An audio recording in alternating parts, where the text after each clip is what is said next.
All right, I'm going to make sure we get a break now and then, just because it's good to stretch your legs. Is it cold back there? Is your... A little bit. That Jamaican blood. But I think we're fine. Well, I'll put on my it is up to 66. Yeah. I think it's just been too cold to be able to Crank it out.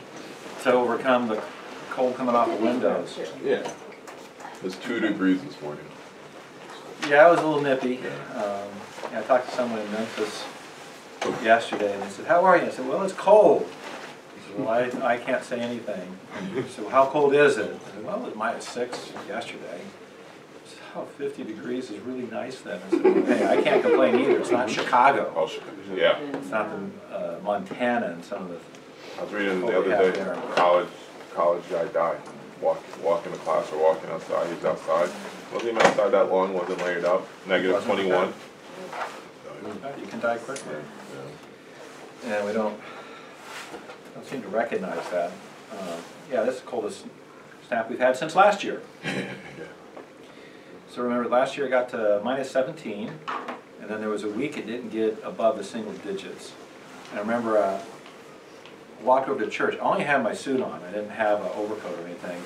And I was like, man, it seems kind of balmy. It's nice today.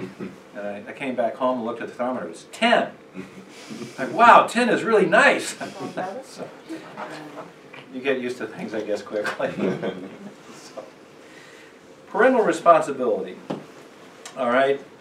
We go back to Scripture because it gives us the direction we need, and that it demands upon us. Again, Deuteronomy 6:4-9 is that you must know and love God and His commands, and then you are to diligently teach those to your children.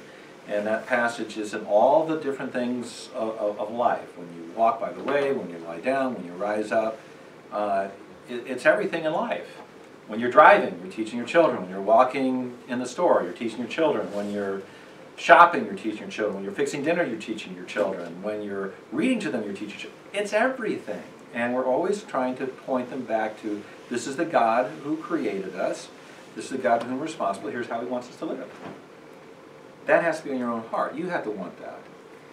Next, Ephesians 6:4, fathers, do not provoke your children to anger, but bring them up in the discipline and instruction of the Lord. That's not easy. But to do that, I must know what His discipline is, or His admonition is.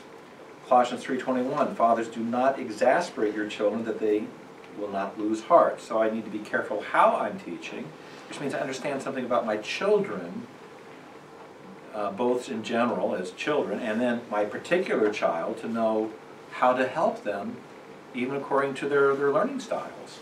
And children have different learning styles. You know that as a teacher.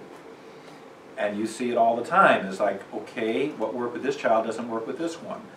You have to be aware of that as a parent. So just because it worked with the oldest one doesn't mean it's going to work with number 2, 3, 4, 5, or 6, or however many that God blesses you with. Okay? Deuteronomy 21:18-21 is the negative, or the consequences if we fail. Parents are responsible to train their children, and failure can even result in the responsibility to bring civil punishment. In their case, it was this child who had grown up enough to be responsible, but was rebellious against his parents. And the parents had to bring them to the elders saying, this is my son, he's rebellious, he's incorrigible. And then they stoned him. Now, we don't do that in our society, but what if you are the parent and you have to call the cops to come and arrest your... See, if you get to that point, you got to start looking back and say, where did I fail? Emphasize, and we believe that Proverbs, many of the Proverbs 20:20, 30:17, all point back. We as parents are responsible for the character development of our children. Okay? A little bit about moral development and salvation. We are to bring our child under control, so we're controlling their behavior. And the quest is to help them learn to restrain their sin. We're going to do it artificially. We're the ones doing it as an outsider. But eventually that they might learn self-control, that they're restraining themselves from their bent towards sin. And all this is because we're trying to train the heart. I'll put it this way, and I know if you have a 2 or 3 year old, you might like, this may sound unbelievable. Behavior is the easy part. Okay, it really is. Behavior is the easy part of it. Because after you get the behavior, then you're starting to work on the heart. And as you work on the heart, you can look forward to the teen years because the heart will have been trained. And then it's a joyous thing. And you look forward to them being adults. If you don't have that, then the heart's not trained and the later years are going to be pretty nasty. But I just got a question for you. Sure. And this is really not dealing with this class, but just something I guess on my mind. When, like with Jonathan and David, so when did you start like getting them to understand what the gospel of Jesus died on the cross for them? Like, Oh, very I know, early. like this, like I know we have books and stuff. We'll read them to Monique, but like, what did you find with them? Like what Jonathan or something? Did you find with them like from like 2 or 3 they would I know like Monique knows Jesus. She knows the songs. She knows and stuff like that too. But I guess my thing is just the interaction of like understanding. And I know this is really not much of the class, but I just wanted to see. No, actually it's a very good question, because that actually is right where I'm at right now. You are not responsible to save them, okay? Because you can't. That's a work of the Holy Spirit. You are responsible to set everything up so they understand what is true, and they understand who Jesus is from the earliest memory, so that when God convicts them, they put it all together very quickly. They understand what sin is because you're correcting it. They understand what grace is because you give grace and you explain it that way. The only thing I did with Jonathan and David is the same thing my parents did with me. And I can't remember not hearing about Jesus.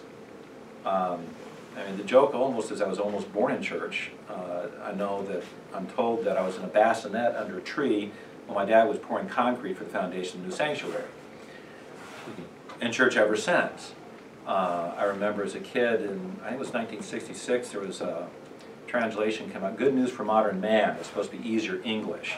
And the pastor we had was, you need to have this so you can teach your children. So I remember family devotions changed, is we all read it. Now, at that point, I'm 8 years old, and we're taking turns reading the Bible in family devotions. We read through the whole thing. Now, there's only New Testament at that point, but we read through the whole thing. When the Old Testament, we started in that as well. Of course, my parents had to help us with those difficult names, but we were reading it. So they're teaching us to read, but what were we reading? God's Word, and teaching it. Prayer was always part of our life. Family discussions were part of it, around the table. And this is why Deuteronomy 6 becomes important. If it's on your heart, what do you talk about? What's on your heart? If this is how you view the world, everything is viewed from that way. So for Jonathan and David, and Jimmy as well, they cannot tell you about any time it wasn't part of our life. If discussions, starting with mealtime, we'll get to that in a few moments.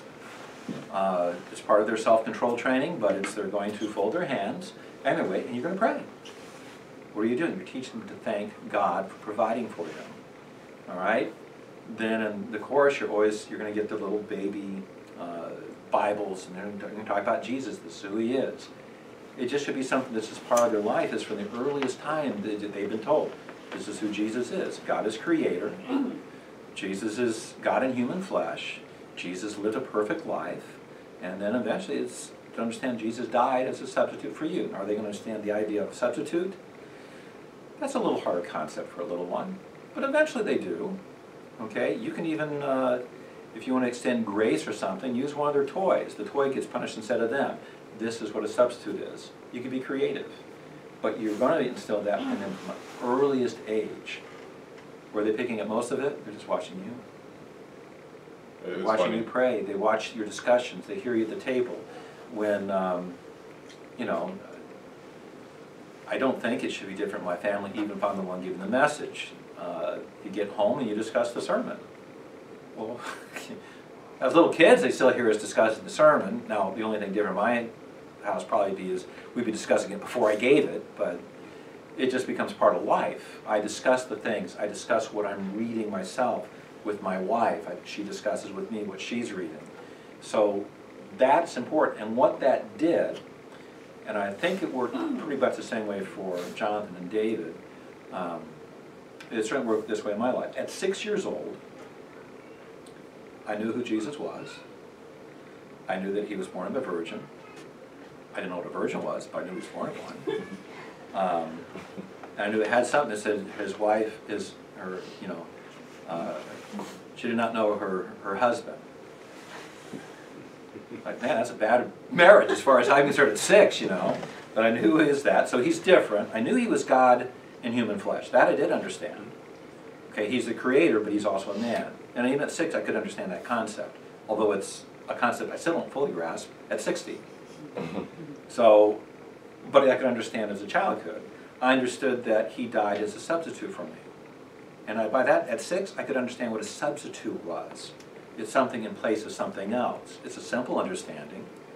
I understood that he rose on the 3rd day. That at 6 I could understand, even though I really liked the chocolate Easter eggs, that Easter was not about Easter bunnies and chocolate eggs and that kind of stuff. It was about Jesus rose from the dead. And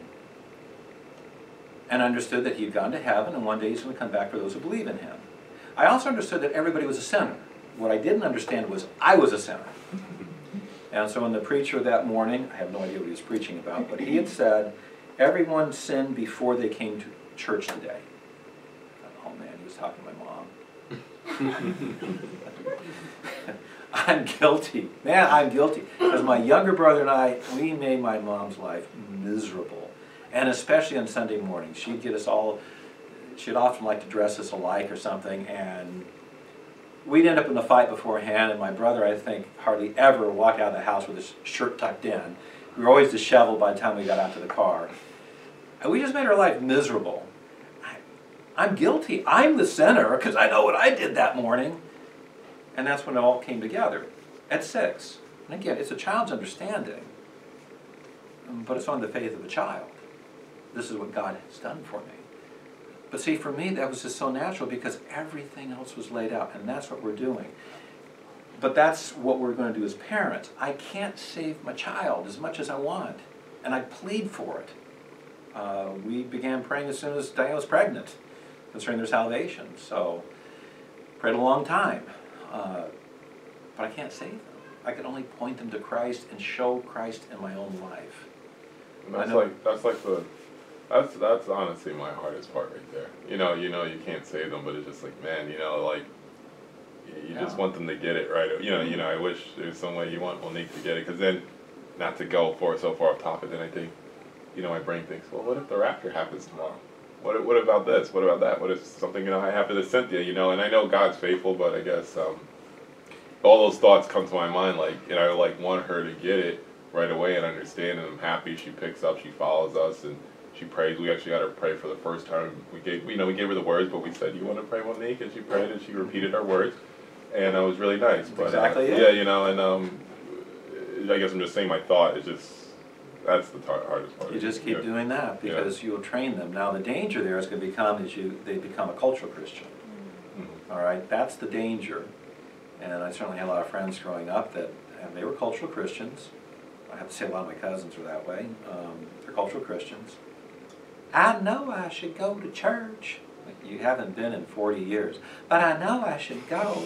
Like, where's the reality here? There's something missing, and there is a danger, but that's where honesty on your part has to be there as well.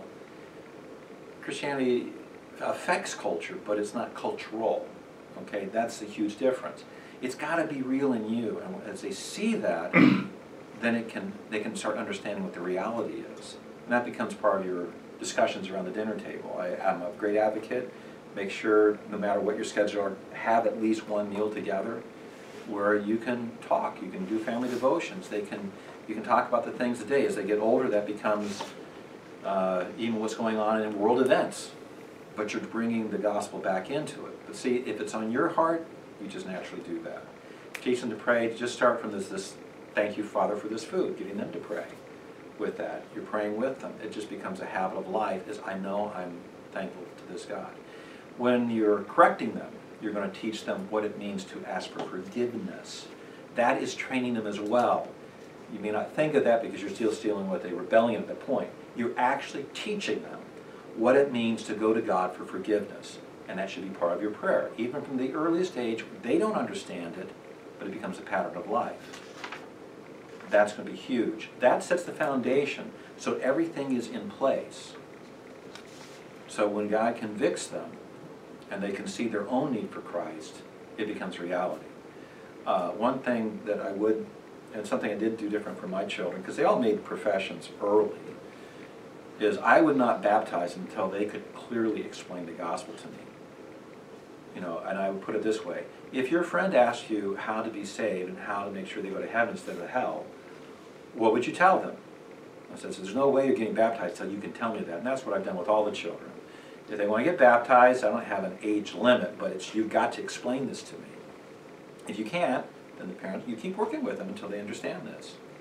And so that put off their baptisms for a while until they could. And that helped a lot, because otherwise, I know for myself, you get older, you learn more.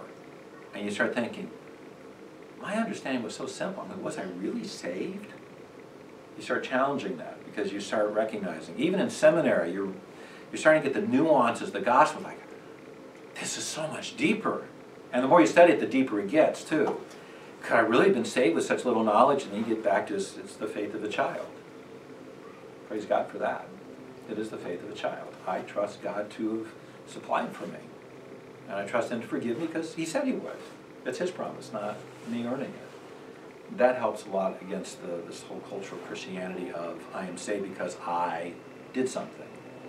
That's where the tragedy comes in. Parents desperate because they want to know their children are going to heaven. So, well, but I know, you know, at 7, 8 years old, I prayed with them. I remember the day, and they prayed to ask Jesus in their heart. Yeah, this person is now saying, I'm an atheist, and I don't tell my children, your grandchildren, anything about God, and they still want to claim that they're Christians. It's not Christianity. That's a Christianity based on something they did, not something they are. That's different. We are Christians because of who we are in Christ. So model that yourself. That's huge. And then it just becomes a natural progression. They will understand it from you. Okay? And then be on your knees a lot praying.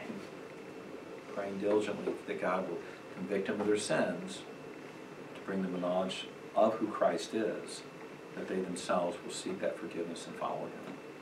And that's going to have to be in God's timing. I was talking with Diane actually last night about her son Jimmy, and in some ways we are praying and trusting that God is going to yet save him. I don't know what he's going to have to go through. I know that we pray that God will remove his idols, and God successfully does. It's cost him a fortune as his idols were taken away from him. But he's become more humble through all that.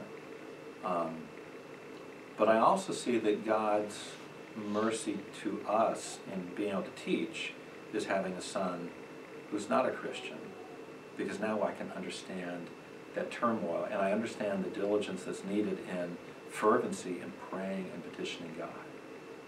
And God has been so merciful to my son. There's so many different times he should have died. He should have died. And the only thing he's ever broken is his foot. And that was from playing soccer and then falling off a ladder. The man should be broken bones all over the place. God has been so merciful, and we keep pointing that out to him. So it has helped us be a lot more humble ourselves, compassionate ourselves, and understanding and being more diligent too, is understanding this is in God's hands, and with a fervency on our own part, of not becoming complacent in it, but asking God for his mercy for my son. That's the way it should be with our children, all right from the beginning. Okay, from the time they're kicking around in the womb, right? You're already praying for God's mercy upon this child. The confidence we have in scriptures, though, is that our child is in God's hands. All of our children are. And he will do what is right. And he loves your child, and I know for moms it's even harder to believe, he loves your child more than you do. And that's a lot, isn't it? Okay? You give your life for your child. God gave his son for your child already. All right? So I just emphasize it, but it's an excellent question, and glad to take the time to expand on that. So you're responsible for moral development, and then praying diligently, set the foundation so that your spiritual development is there, that as Holy Spirit works, convicting of sin, righteousness, of judgment, they will come and yield themselves to Christ. All right? Good question, Phil. All right, let's get to some practical stuff. Let's talk about benefits of routine. 1 Corinthians 14:40 says, "But all things must be done properly and in an orderly manner." And that's dealing with within the church. That's the context. But what's being applied there in the church in 1 Corinthians 14 is a general principle that God is a God of order. And that's what he's relying upon. Don't have chaos in your church. God's a God of order. Why are you letting this happen? 1 Corinthians 13:33 even states that he's a God of peace and order, not of confusion. So home must be a place where there is order, and there's proper manners, there's proper behavior. That's where the training goes on. And so a Christian home should be a place where the fruit of the Spirit is exhibited and expected. Because these are character qualities: love, joy, peace, patience, goodness, kindness, gentleness, self-control. And then according to James 3:17 and 18, which states this, "But the wisdom from above is first pure, then peaceable, gentle, reasonable, full of mercy and good fruits, unwavering, without hypocrisy. The seed whose fruit is righteousness is sown in peace by those who make peace." Now obviously your child isn't there, but it should be in you, right? So you should be establishing all those things in your home.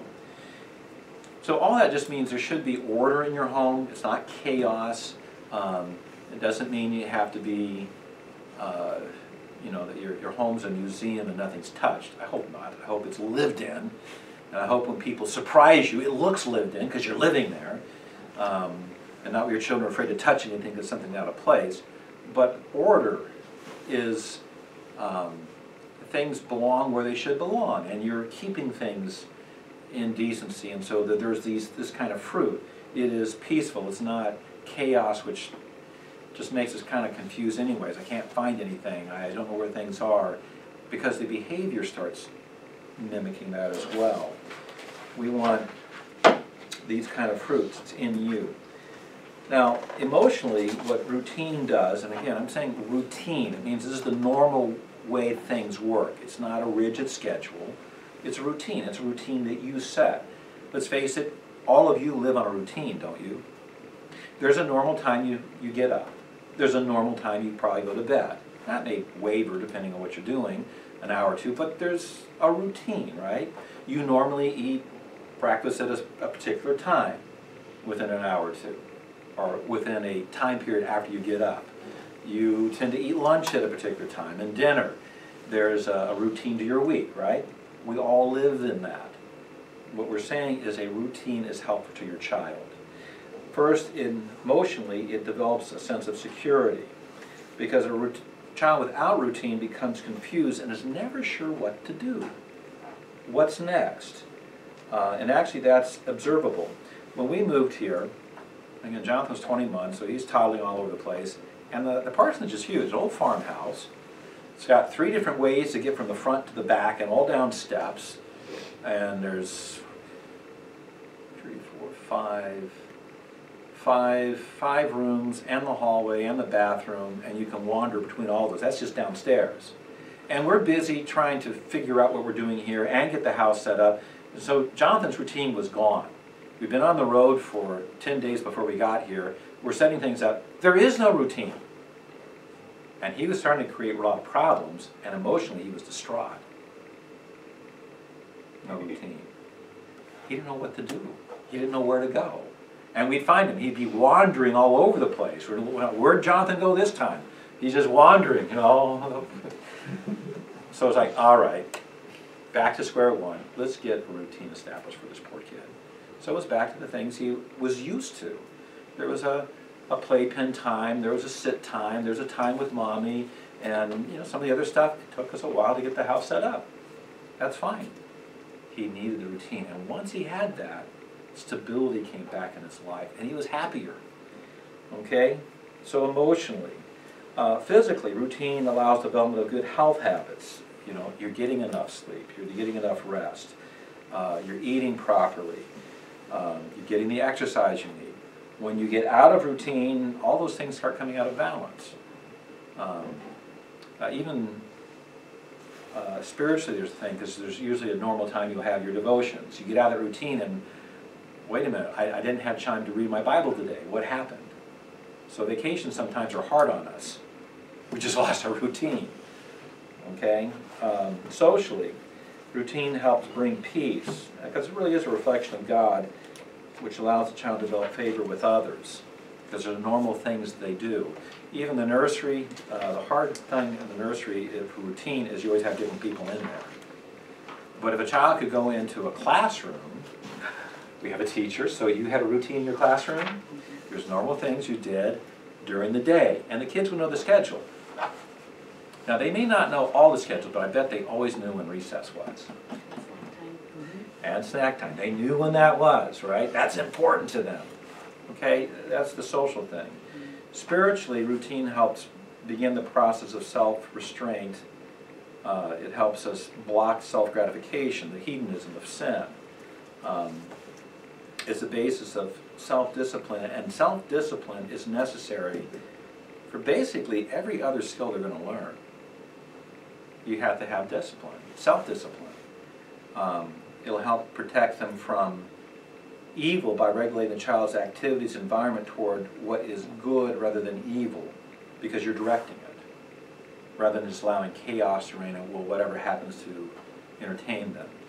If you're going to use, for example, a video of some sort, you choose the video, right? There's a routine for it. If you just sit them down and you just turn it on and whatever's on is on, what would you expect to happen to your child? You know, you're going to probably have chaos in your child, because who knows what's coming out to teach your child. You are directing all these things. Routine is part of that. Okay? Any questions about that? Routine. I know we're going fast over a lot of subjects. Okay? Who sets the routine? I'll throw that one out. Well, whoever's watching them. Hopefully Dad's doing it sometimes too, right? Yeah, usually Mom's setting the routine for your child. How do you set the routine? What kind of factors are part of that as you're making decisions for what the routine's going to be? Safety. Okay, safety is going to be part of it. What's the first thing you probably think of in routine? What's the first thing you are going to do when you get the child up? Change their clothes. Probably going to change clothes, right? Okay, isn't that part of the routine? Now think about that. There's probably a routine that you already have of just checking the diaper. Yeah. Do you always wait until it smells before you check it?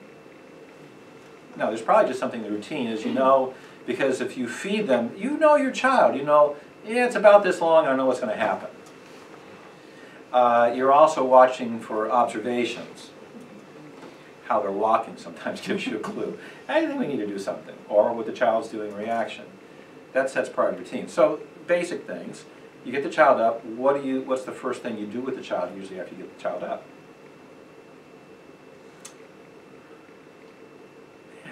Give them a hug and a kiss. Good morning. A hug and a kiss. Okay, you're going to show them affection. I'm glad. Okay.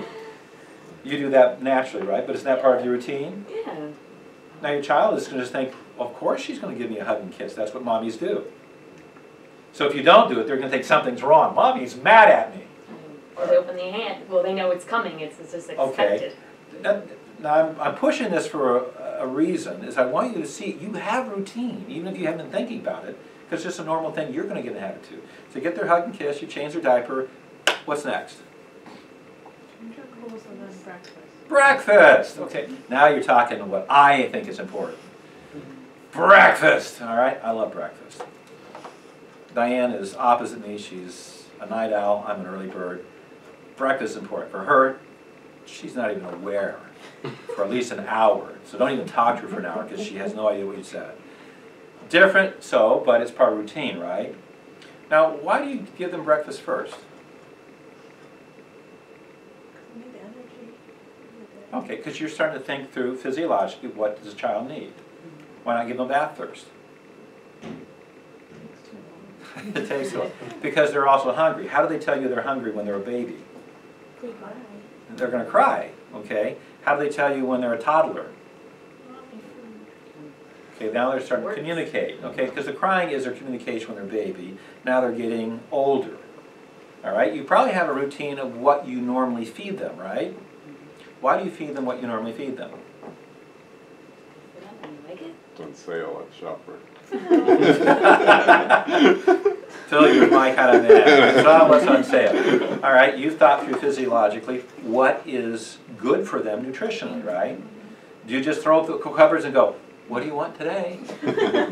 No, you have chosen for it because you have a routine, and there's normal things you'll do. When you break out of that routine to do something special, it's special because it's not the routine, right? And you make a big deal out of it. All right, so that's just breakfast. You go through the day. What other kinds of things? You all have at least 2-year-olds or older, right? 2-year-old, what's the next thing in a routine? What would you do? And it's going to be different with all of you, but what do? You fed them breakfast, what's next? Play, activity of some sort. Okay, what do you do? Go to the library, Okay, you go to the library. That's what you like to do. we come back, we have lunch, we take a nap, then we wake up, activity, dinner, nap, and then go back to bed. Okay. If I and break from that routine, he knows, he will tell me how will he tell you? with his words. He'll say, when we leave the library, so Mommy, we're gonna go home, then we're gonna eat lunch, and then we're gonna take a nap, right? Yes, Raymond. And then we wake up. Mommy, and then as he's playing, Mom, we're gonna have dinner, and then we're gonna get ready for bed. Right, Raymond. And so he lets me know every day. And he's very secure with that, isn't he? Oh, yeah. Okay, you break that routine and something's wrong. Right, all of us are that way. So I'm just trying to emphasize, this is the normal way we live our lives anyways. And it's a good way to do it. Is that routine rigid? Yeah. Okay. And my child's telling me that, like, he's, then I'm like, wow, am I too rigid? Am I too legalistic? And Okay, then, wait. Now here's what I'm talking about, okay? Something's come up, you gotta go to the doctor instead of the library. Oh, he's okay. Yeah. Yeah. And how do you No matter. communicate that? You tell him, Tell right? him, yes. You say, we're not gonna go to the library today, we're gonna go to the doctor. Mhm. Or an emergency comes up, okay? You came over the house and delivered food the other day, so you weren't there to do the normal routine. So you communicated to him. Now, what ends up happening is they start learning there's a routine, but it's not a rigid schedule. It's easy to break the routine with something else, and it's just a communication factor. And they're still safe and comfortable and secure because they know what's going on. All right? The problem with the chaos is I never know what's going on. All right, there's a philosophy in teaching, the Montessori method. What's the problem with it? Kids direct. The kids are directing to whatever they happen to be interested at the moment. So the kid's going to naturally gravitate to whatever the kid likes to do. So what's going to start being missed? A lot of things a kid needs to learn, but it isn't interested. All right? Now, we set things up so that the child will be interested, and sometimes it just takes self-discipline to sit there and do the work. Now, as you start stretching that into school, understand how important that becomes. All right? If you go to a school, unless it's a Montessori where it's expensive because you've got one teacher following 1 or 2 kids around all day trying to find what they're interested in now, that doesn't work. It doesn't even work in the home if you've got multiple kids because you can't, one goes this way and one goes that way. Which way do you go? In the bathroom and close the door and cry. It doesn't work. Instead, schools have routines set by bells. You got this class, this class, this class. All right? And that's a schedule. If you're home and we homeschool, we had a routine. There's roughly about the same time we do the same thing every day, but it would be with a toddler, we would have eat time, we did clean up time, and then there would be a sit time. There'd be a playpen time, they'd be alone in a safe environment where they have 1 or 2 toys, we'll talk about that. Then be a time, we actually call it rug time. They'd be on a rug, and they stayed on the rug. Then crawl off, they stayed on the rug, and they played there. As they got a little older, we got the books that you can't tear. Although my kids are pretty good at finding a way to tear them, but they're supposed to be untearable, and they'd have a book. They'd have book time for a little while. They'd have mommy time, where mommy is doing something, interacting with them. You know, then they'd have a playtime doing something else. So there would be a routine, and it helped them. But guess who was directing it? Mom was. Because you're thinking through what the child needs and setting that up so the child's going to get what the child needs. That's the whole point of routine. So routine, not schedule. The difference being is you are in charge, you are deciding, you are taking in, you know, everything that's going on and deciding what is best right now for what is normally going to happen. The clock doesn't control you. You control. The clock can be an asset, but it doesn't control you. Okay, that's the big difference. Now, here's something that's amazing about kids, though. Because let's face it, all of us are a little different personality-wise. Some people, even adults, just feel a lot better. It's, oh, 12 o'clock, time to eat. You know, they do look at the clock, and they're rigid people. And that's the way their life is. Guess what kind of children they're going to have? Kids who are just like them are very happy with it. Now, other people were kind of loose. You know, it's like, yeah, I'm kind of hungry. It's 11. It's close enough. Let's eat. You know, or yeah, it's 1 o'clock, and then they finally get to lunch. What kind of kids are they going to have? Really flexible ones. They're just kind of going with the motion, the flow, but they still have a routine. So that's what I'm trying to emphasize. You are making those decisions, and your child's going to follow along right behind you because they're going to try and mimic you and imitate you. Okay? But that's the difference. It's routine, not schedule. It's order, not chaos. There's the big difference between all of them, okay? Your routine can be fairly strict, it can be fairly loose, but it's going to have some order to it. That gives the child this emotional security, physical security, social security, not my kind of social security where I'm getting close to that kind of social security, and then even spiritually, it helps them, okay? So it's just what is normally done, it's not rigid, it's not legalistic, it is flexible. That's your blank there. Routines are flexible. They can change, they can skip something as needed to the benefit of everyone, okay? If the clock is your master, that's thoughtless. That's not, our master is Christ, and he wants us to think through things. Look at the clock as an aid, even if you're a rigid person. It is simply an aid to you. It's not the master, okay? Any questions about that? All right, let's talk about toddler training. Now, why do we train them? Now, I have a statistic there. I have no idea where the statistic comes from or if it's even true. But it's generally certainly a truth, is that they learn most of their values while they're young. Most of the things that they come to think that are important are while they're young. And by the time they're into pre-adolescence or something, yeah, pretty much their values have been set for them. They have an understanding of a basic of life and what's important, what's not important. And that's why these early years are so important to be able to put into them. Later on, it's just going to be the application of those values. And since we homeschool, we had a lot more interaction with them. When we got into teens, it wasn't a challenge of the values. It was a challenge of, well, how do we apply that in real life? How do we deal with people who are opposite of values and be gracious when they're obnoxious? It's the application of the values they already had. So what you're doing early on is extremely important. Don't minimize it. It's very important. And you're going to train them. There is, you train either by neglect or by diligence. It's one or the other, because you're still training them. And I hope it's not by neglect. Again, going back to Deuteronomy, Proverbs 29, it takes diligence to do this. It's hard work. You've got to think about it. Proverbs 29 is a child who gets his own way brings shame to his mother. 16:25, there's a way which seems right to a man, but the end is the way of death. Or as someone quipped, I think, well, it's you either start at the playpen or you will end up in the state pen.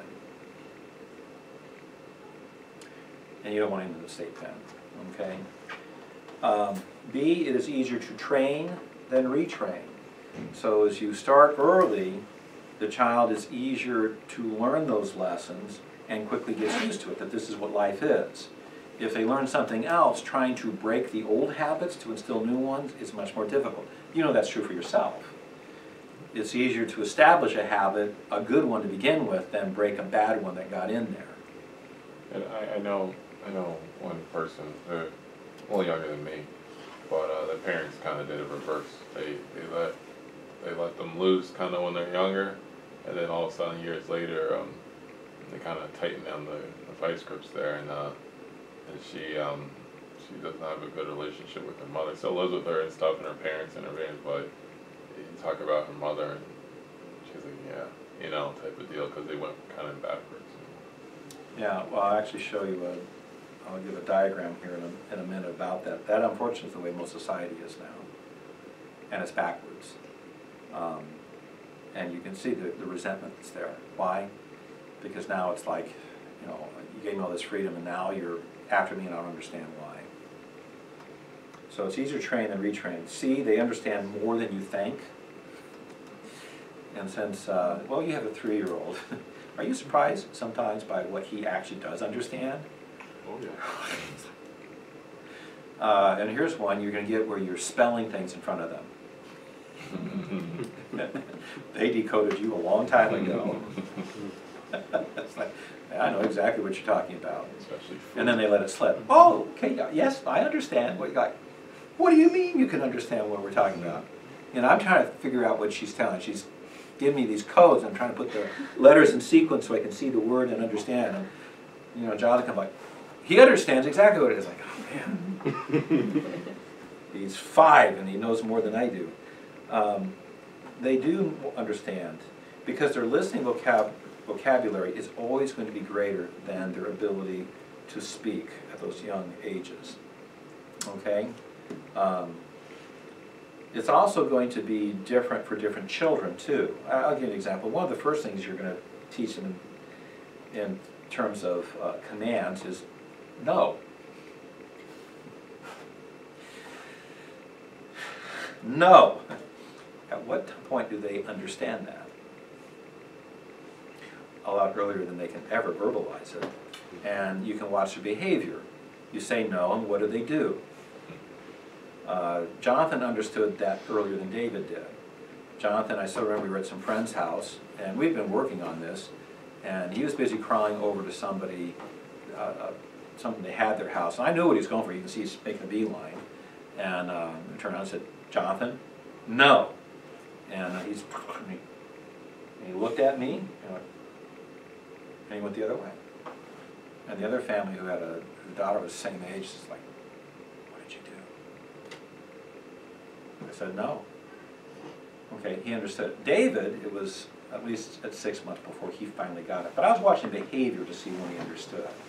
Because if I said no and he just kept going, obviously he doesn't understand. If I said no and there's a hesitancy, he might be getting it, but not sure how it applies. But when you see that behavior, you're getting it. Then you can get the no, and they're going for it, and they look at you, and they look back at what they're going for, they look at you, and you say no, they look at it and they go for it. Now what do you have? See, they do understand. So that's just saying that they understand more than you think, so you make sure your teaching is there. One thing, did you teach the kids sign language? Please and thank you?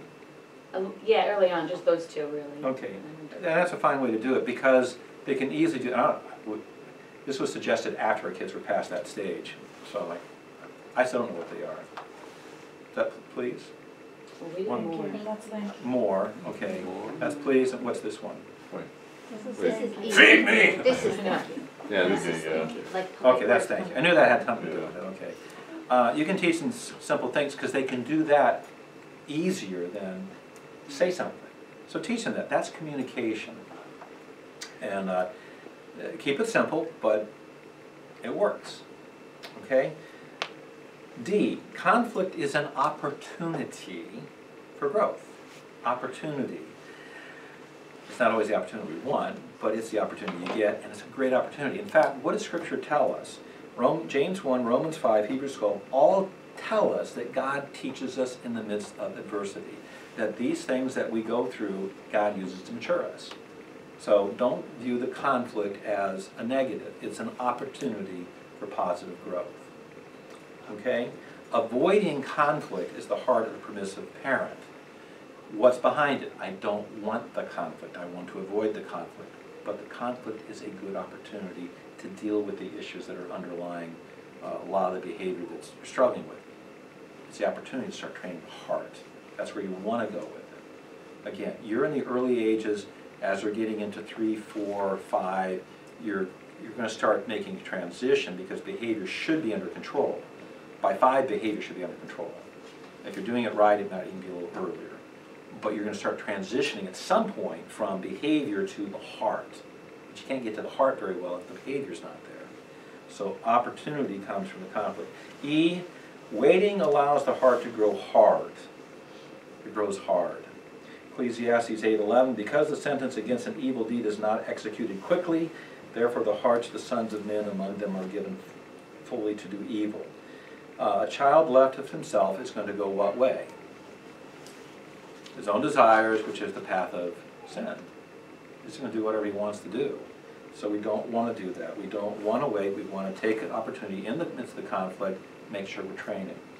Proverbs 29:5, the rod and reproof give wisdom, but a child who gets his own way brings shame to his mother. 1 Kings 1:5-6, so David never crossed, and it's Adonijah, his son, at any time by asking, why have you done so? And if you remember the story, that gave room for his sin, which eventually ends up resulting in Absalom's rebellion, because he kills Adonijah.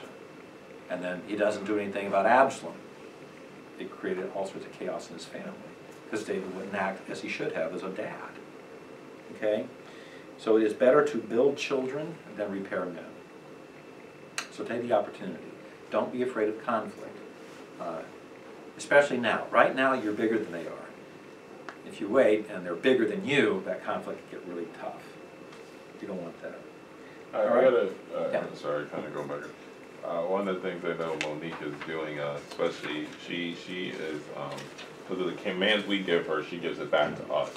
So I'll be like setting up a TV show for her, and she'll be like, "Move, Daddy." That's what she said. We, you know, and well, but we don't really say like really move to her, but she does, or she'll say no, like in a command form sort of way. Yeah, because we're saying no to her in a command sort of way. So how do we differentiate? Like, no, you're the, you know. Well, let's go to the next thing, because there's going to be, the first question going to be, is this childishness or foolishness? Some are just repeating what they're saying, others there's a defiance. You need to be able to distinguish between the two. Okay, so we'll get actually to that very thing. First, childishness, let's define it. Childishness is that which a child does due to immaturity, being naivete, ignorance, lack of instruction, and uncoordinated motor skills, lack of physical ability. And so some examples there on the next page. They spill their milk. Why? Coordination. It's hard. They knock it over. That's why we put sippy cups, so they don't spill it all over the place. There's accidents, okay, because they are going to be clumsy. Actually, that's going to continue for a while. They get into that growth spurt, and they're really clumsy because their feet are growing faster than where they recognize their feet are. So they're tripping all the time. Accidents happen. Okay, little kids, you got to taste it, right? So everything goes in the mouth. Who knows? It could be a new exciting thing, but we got to put it in the mouth. That's childishness. Children wander away. They're curious, okay? So they're going to wander away. That's childishness.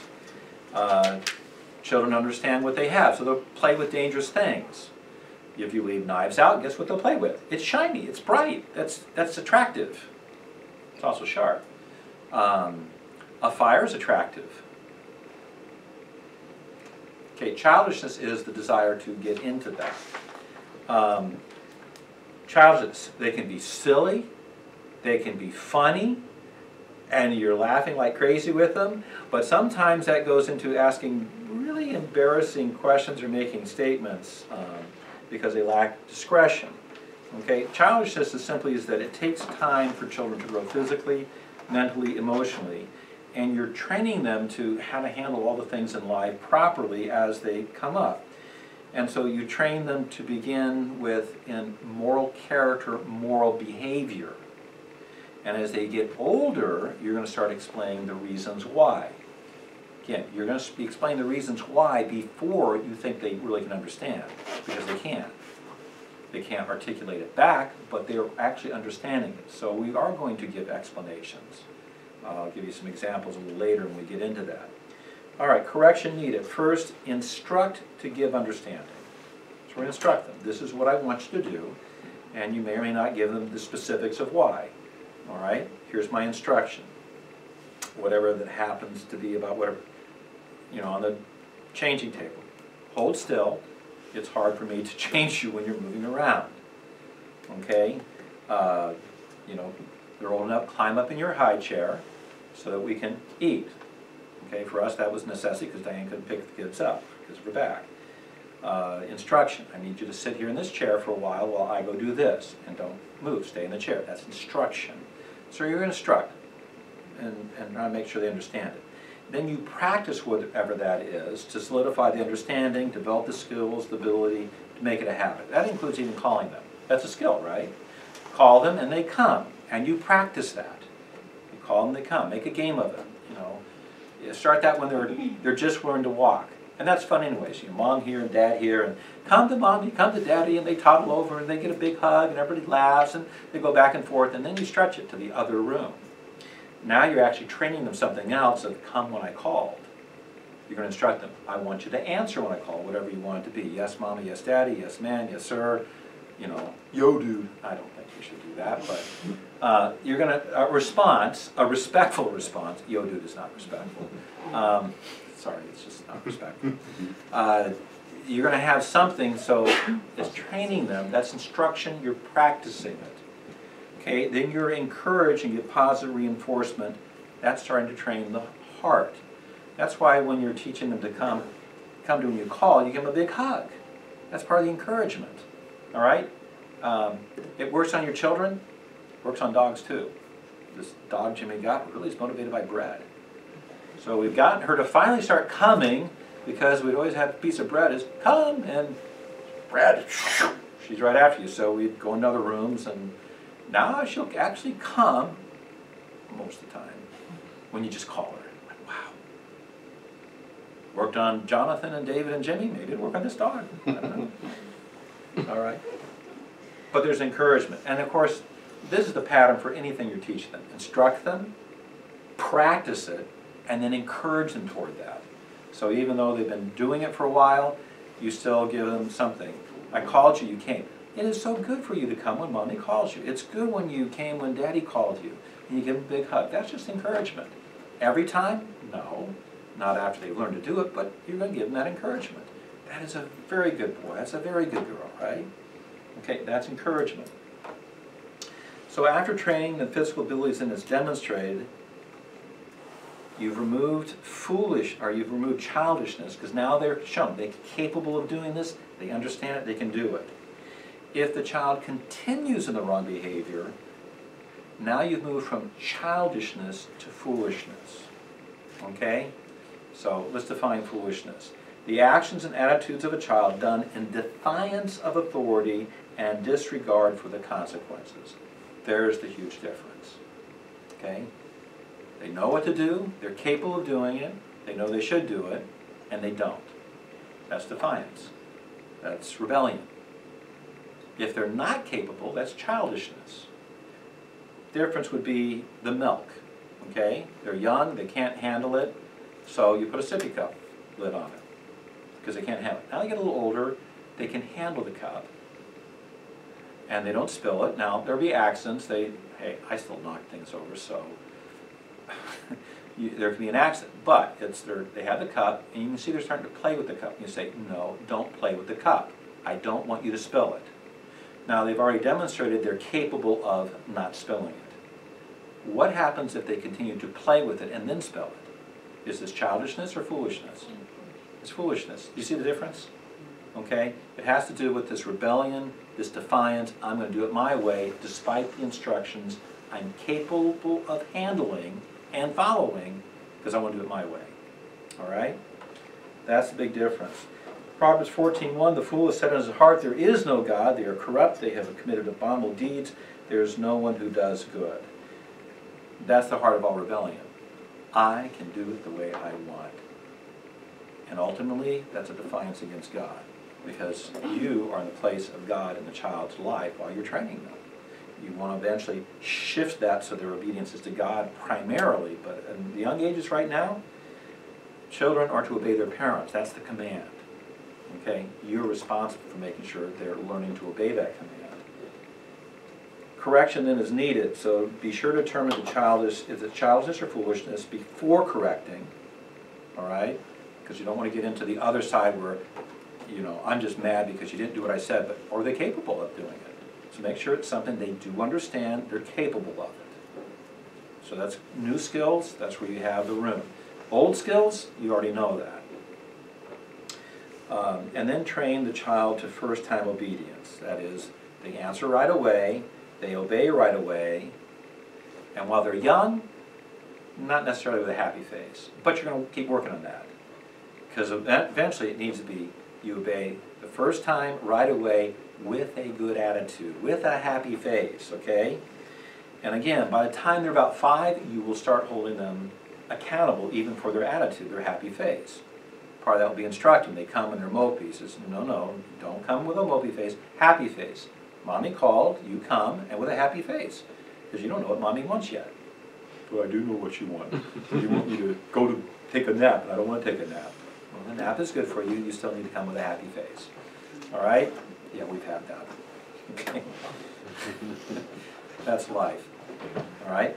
They have to come with a good attitude. Proverbs 22:15, foolishness is bound up in the heart of a child. The rod of discipline will remove it far from him. Okay, the first part of that is so important to understand.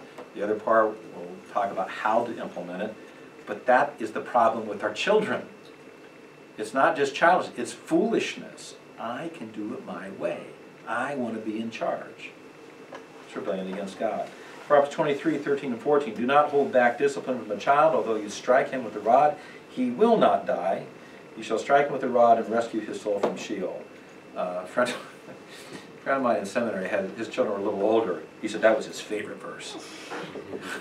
Like, what? He said, no, he's not trying to be mean. He just says, like, you will not die. Because he says sometimes they cry like they're dying. Like, they're not dying. He said, you will not die from this. 13:24, he who withholds his rod hates his son, but he who loves him disciplines him diligently. I put that on the church sign one time. And a guy actually came in to chew me out for having that on the sign. I didn't have room to put Proverbs. And I finally, you know, are you a Christian? I'm a Christian. I said, do you have any idea where that comes from? No, I said, it comes from Proverbs. Proverbs 13:24. Well, it's still wrong. You shouldn't have it up there. Well, now we have to change the conversation. Yes. Okay. Hebrews 12:14 through 13, that whole example is God's fatherhood. We pattern ourselves after God, and God disciplines those whom he loves. If you're without discipline, you're illegitimate.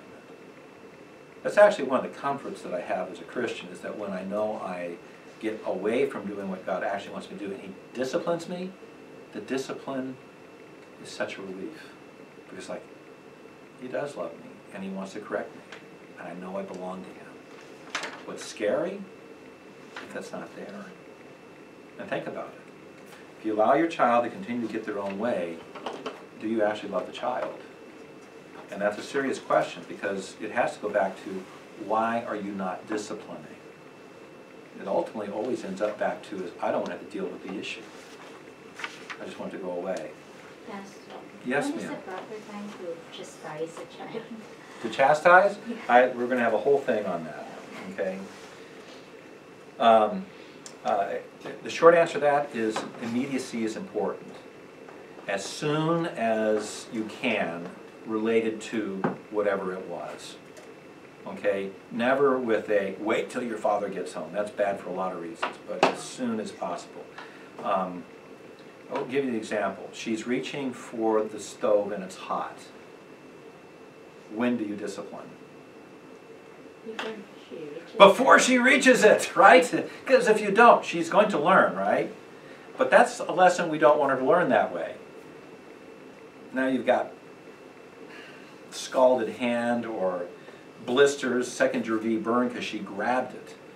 How much kinder it is no, slap the hand, it's just a sting, slap the hand, no, mommy says no, that will hurt you. That should be enough. She knows what hurt is. And you can explain later, it's hot. She's going to end up touching something hot. That's what hot is. That's what I'm trying to protect you from. That's a lesson that goes into all sorts of the things. This is where first-time obedience becomes so important. If you say no, it needs to be immediate, because you don't know what danger you may be preventing them from. They don't know. They don't know that they're chasing the ball and it's going toward the street. No!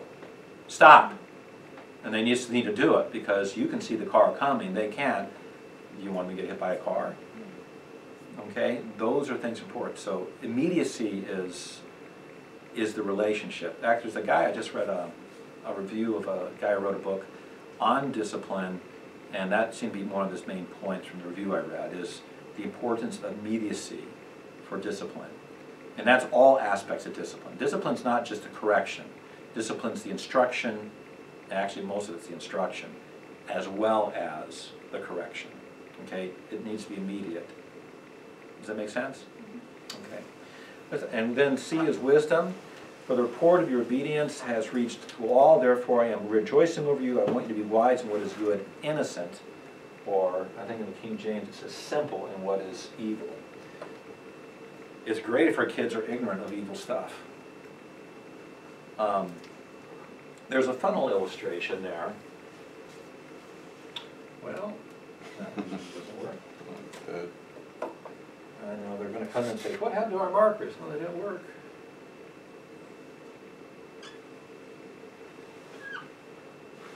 All right, we're going to do, how do I have that one?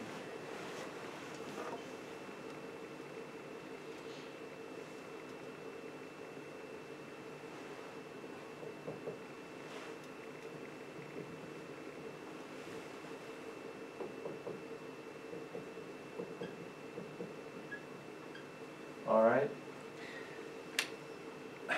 This is our world. This is the biblical world. Here's freedom, and so constraint.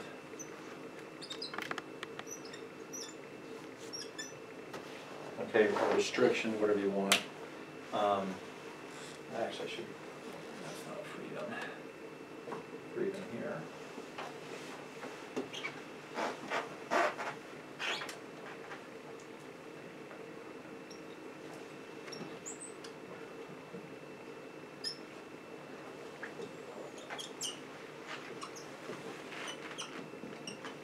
Okay. In the biblical world, when they're young, the world is small. The constraints are small. And it will continue that way. As the child develops ability, you expand the freedom because they can handle the responsibility.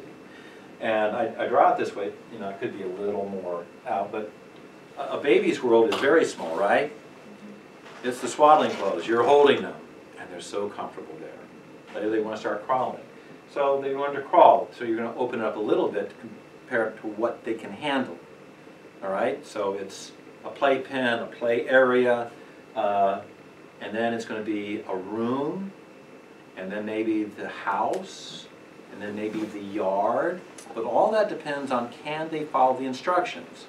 Can you trust a child to be out in your front yard if they can't handle being in their room? You can't, because the danger level is so much greater outside. Can you trust a child at 16 to take your car off someplace if they can't handle playing outside? If they can't handle playing in the neighborhood, riding their bike safely to a neighbor's house and back? You see, this is where we need to be, is as a child is able to handle the responsibility that goes with the freedom, we open it up. Now, you know, the line is probably going to be a little bit more like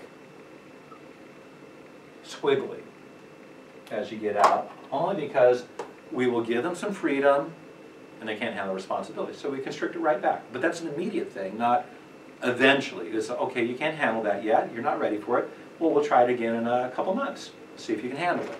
And you do that until by the time they're adults, they have learned these lessons, they've demonstrated responsibility, and you can give them freedom. Because your goal is by the time they're out of their house, They can handle themselves as a responsible adult who's a blessing to society, and you want them to come back, okay? Because you love having them there. They're a blessing to you. It's a great thing. That's our goal. We want to have responsible adults leaving our home who can handle all the responsibilities of life. That includes, they can wash their own clothes. They can cook a meal and not kill themselves and their friends from what they did. Okay? They can handle themselves. They can handle finances. We had Jonathan get a credit card when he was in college because we wanted that to be under us while we were watching him. And I still remember the first time he got this bill and he had not paid it off, because we already talked about that. And he had this charge of interest. He said, "What is that?" And I said, "Well, that's called interest. That's what you have to pay when you don't pay it off." "That's terrible. Can I cut this up? I don't want it anymore." Lesson learned. Fantastic. But do you see the responsibilities? We gave him freedom under our control, so by the time he got out, he had no problem with finances, and he controls his finances very well. He controls driving very well. I mean, it's an interesting thing when you get to 16 and you're teaching them to drive. Wow. You'll have a lot of fun. You'll probably scream a lot too. But you're doing that, not just, here's the keys, go out and have fun. You're going to constrain them with you in there until they can handle it. That's the whole idea. As responsibilities can be covered and they can handle it, freedom. A little freedom, can they handle responsibility? Yes, they stays there. They can't constrict a little bit. And so you widen the funnel. Our society's done it the opposite way. This is what Phil was talking about with his friend. Baby, anything the baby wants, because my world is centered on this child. And the child, our philosophy is, children know best. No, they don't. There was a John Denver song, the wisdom of the children. What foolishness? What wisdom of children? It's foolishness. They don't have wisdom. Okay? They're naive. They're not polluted by everything, but they're not wise. Wisdom comes from the experience of God teaching us things. So we end up this way, and then we have the Montessori idea, and let the toddler just explore everything, and if you restrict them, they're going to have a psychological problem, and that came in with Spock in our society back in the 60s, and everybody's paranoid, I'm going to ruin my child if I restrict them. No, you ruin your child, because you got up here and you saw now the freedom you're giving them wasn't just your family, it was dangerous. It was plain dangerous. They're going to hurt themselves, hurt somebody else, and now you're like, you can't do this, and you constrict them. Well, of course you can have rebellion at that point. You've given them freedom the whole time. Now, what do you mean I can't go to my friend's house? What do you mean I can't grab the car and go where I want? What do you mean I can't do this? And now we have these 20 and even the 30s, they're still in the home, still thinking I can do anything I want, my parents can take care of it. There's a problem here. It's backwards. Okay? So what we're saying is that we start with constraints, or what's there in your notes there. As the child has limited understanding and self-control, freedom's restricted. As they gain understanding, they gain in wisdom, they gain in self-control, you expand to match the abilities to handle the corresponding responsibilities. By the time they're in their teens, the goal, all that training to fruition, they take up adult responsibilities and the freedoms that go with that. So, freedom is greater than self-control. If that's what's going on, that's this. Freedom is greater than self-control. They have developmental confusion. All right? They have no idea, and they are confused. They're insecure, and you got a mess. If the freedoms are greater than self-control, let's say you just kept this so narrow, and that's a problem within a lot of churches that just constrain, put them in college, and then it just, everything open. No. Okay? You have developmental frustration and maturity. In fact, since you only focus on behavior, you don't even know if they actually are mature because you don't know what they're thinking. They're just compliant. That's why there's so many Christians put their kids in a college and the child goes wild because now they have freedom and they can't handle it. So this funnel has got to be opening up while they're in your home. I usually say this for the teen one, but since it's philosophy we're talking about here, I'm very strongly against this idea of send the kids away to college. They can't handle it. Okay? We have a nasty world out there, and college is against you. A lot of Christian colleges are even against you. Okay? It's hard to find Christian colleges that are actually Christian. But you want to have it where they're experiencing these things in life under your roof so you can help them with it. So that when they can handle it, they actually can handle it. So I'm an advocate for junior colleges or correspondence colleges where they're dealing with these ideas and you're talking about these nasty things going on in society, how to handle it so they can handle it when they're actually on their own. But when you keep this narrow funnel and then do, let's do a different color. Orange looks frightening, right? You got narrow and then go. Okay, it's just all opened up. You haven't trained them, and then they are going to go wild. But, you can expect it. So that's the other one. The freedoms are less than self-control. There's frustration, there's immaturity. You want freedoms to equal their self-control, so there's developmental harmony and appropriate maturity for wherever they're at. And it's going to roughly be an age level, but that's going to differ on each child a little bit too, okay? So there's an overall.